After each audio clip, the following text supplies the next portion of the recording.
ولی اللہ بنانے والے 4 اعمال۔ جو لوگ اپنی خواہشات پر کنٹرول کر کے ان 4 اعمال پر عمل کرنے کی کوشش کرے گا تو دنیا سے رخصت ہو جانے سے پہلے پہلے اللہ تبارک و تعالی اسے ولایت کا درجہ ضرور عطا کرے گا۔ پہلی بات یہ ہے کہ داڑھی ایک مشت کے برابر ہو، ایک مٹھی کے برابر ہو۔ حدیث پاک میں پیغمبر علیہ السلام فرماتے ہیں، مشرکین کی مخالفت کرتے ہوئے داڑیاں بڑھاؤ اور مونچھیں کترواؤ۔ داڑھی واجب ہے، اس میں کسی بھی امام کا اختلاف نہیں ہے۔ جس طرح وطر واجب ہے، عید الاضحیٰ کی قربانی واجب ہے، اسی طرح داڑھی رکھنا بھی واجب ہے۔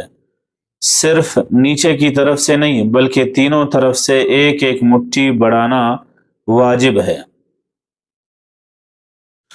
دوسرا عمل ہے ٹخنے کھلے رکھنا۔ جو لوگ ٹخنے کھلے رکھتے ہیں ان کو بھی اللہ تبارک و تعالی ولایت کا درجہ ضرور عطا کرے گا۔ ٹخنے کھلے رکھنے کے لیے یہ قانون ہے کہ ہر وہ کپڑا جو اوپر سے نیچے کی طرف لٹکتا ہے، مثلا پاجامہ ہے، دھوتی ہے، لنگی ہے، جبہ وغیرہ ہے، یہ سب ٹخنوں سے اوپر رہے۔ حدیث پاک میں آتا ہے، پیغمبر علیہ السلام فرماتے ہیں، ما اسفل من الکعبین من الازار فی النار۔ ٹخنوں کا وہ حصہ جو کپڑوں سے ڈھکے ہوئے ہو ان کے لیے وعید پیغمبر علیہ السلام نے سنا دی ہے۔ تیسرا عمل ہے نگاہوں کی حفاظت۔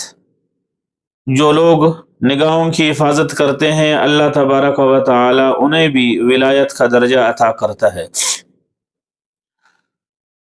پیغمبر علیہ السلام نے بد نظری کرنے والوں پر بد دعا کی ہے، لعن اللہ الناظر والمنظور الیہا۔ جو لوگ پیروں، بزرگوں اور ولیوں کی بد دعاؤں سے ڈرتے ہیں انہیں چاہیے کہ وہ رسول اللہ صلی اللہ علیہ وسلم کی بد دعا سے بھی ڈرے اور بد نگاہی سے بچے۔ نمبر 4، دل کے خیالات کی حفاظت کرنا۔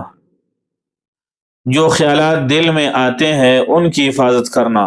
ایک ہے خیالات کا آ جانا اور دوسرا ہے خیالات کا لانا۔ برے خیالات کا آ جانا گناہ نہیں ہے، البتہ برے خیالات کو لانا، پھر اس کو مداومت دینا اور اس پر منصوبے بنانا یہ گناہ ہے۔ جو لوگ ان 4 اعمال پر عمل کریں گے اللہ تبارک و تعالی انہیں ان کی زندگی میں ضرور ولایت کے درجہ سے سرفراز فرمائیں گے۔